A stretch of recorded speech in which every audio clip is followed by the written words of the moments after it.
ಈ ತಿಂಡಿ ಮಾಡೋಕ್ಕೆ ನಿಮಗೆ 5 ನಿಮಿಷ ಸಾಕು. ಚಿಕ್ಕ ಮಕ್ಕಳು ಕೂಡ ಮಾಡಿಬಿಡ್ತಾರೆ. ಅಷ್ಟು ಸಿಂಪಲ್ ರೆಸಿಪಿ, ಬಟ್ ರುಚಿ ಮಾತ್ರ ಅಷ್ಟೇ ಚೆನ್ನಾಗಿರುತ್ತೆ.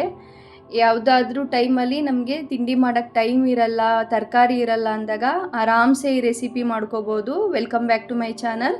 ನಾನು ಕೋಕೋನಟ್ ಫ್ರೈಡ್ ರೈಸ್ ಮಾಡ್ತಾಯಿದ್ದೀನಿ.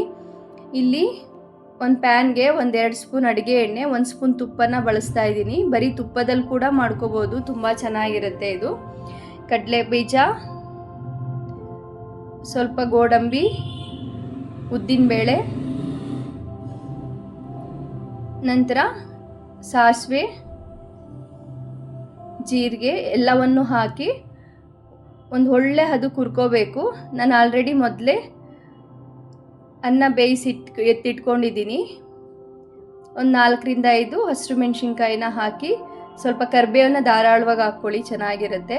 ಎಲ್ಲವನ್ನು ಒಂದು ಒಳ್ಳೆ ಹದಕ್ಕೆ ಹುರ್ಕೊಂಡ್ಮೇಲೆ ರುಚಿಗೆ ತಕ್ಕಷ್ಟು ಉಪ್ಪನ್ನು ಹಾಕಿ ನಾನೀಗ 1-1.5 ಕಪ್ನಷ್ಟು ರೈಸ್ನ ಬೇಯಕ್ಕೆ ಇಟ್ಕೊಂಡಿದ್ದೆ. ಆ ರೈಸಿಗೆ 1 ಹಿಡಿಯಷ್ಟು ತೆಂಗಿನಕಾಯಿ ಸಾಕಾಗುತ್ತೆ. ನೀವು ರೈಸ್ನ ಯಾವ ಪ್ರಮಾಣದಲ್ಲಿ ಮಾಡ್ಕೊತೀರೋ ಆ ಪ್ರಮಾಣದಲ್ಲಿ ತೆಂಗಿನಕಾಯಿನ ಹೆಚ್ಚು ಕಮ್ಮಿ ಮಾಡ್ಕೋಬೇಕಾಗತ್ತೆ. ಇದಕ್ಕೆ ಮೇಯ್ನ್ ಟೇಸ್ಟ್ ಕೊಡೋದೇ ತೆಂಗಿನಕಾಯಿ. ಅದರಿಂದ ತೆಂಗಿನಕಾಯಿನ 1 ನಿಮಿಷ ಒಗ್ಗರಣೆಯಲ್ಲಿ ಒಂದು ಘಮ ಬರೋವರೆಗೂ ಈ ರೀತಿ ಹುರ್ಕೋಬೇಕು. ನಂತರ ನೋಡಿ, ರೈಸು ಕರೆಕ್ಟ್ ಹದಕ್ಕೆ ಬೆಂದಿರಬೇಕು, ಮುದ್ದೆ ಆಗಿರಬಾರ್ದು. ನಾವು ರೈಸ್ನ ಎಷ್ಟು ಕರೆಕ್ಟ್ ಹದಕ್ಕೆ ಬೇಯಿಸ್ಕೊತೀವೋ ಅಷ್ಟು ರುಚಿ ಬರುತ್ತೆ ಈ ತಿಂಡಿ.